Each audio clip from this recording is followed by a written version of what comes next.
Halo teman-teman, kembali lagi bersama kami ya. Kali ini kita akan mencari kepala si Adit, si Upin. Kita sudah banyak pilihan di atas teman-teman. Kita bantu yuk teman-teman.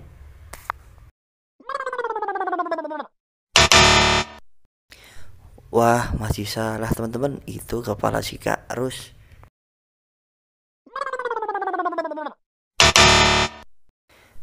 Masih salah juga teman-teman. Itu kepala si Ehsan.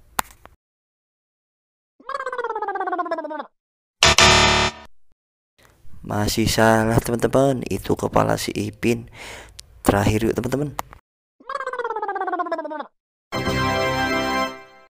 Wow, akhirnya si Adit telah menemukan kepalanya sendiri teman-teman.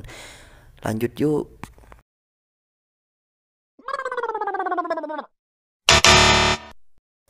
Salah teman-teman, itu kepala kepala si Bang Sopo.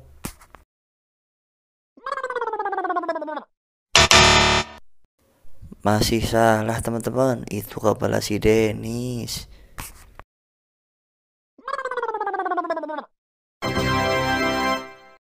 Wow, akhirnya si Upin sudah menemukan kepalanya sendiri teman-teman.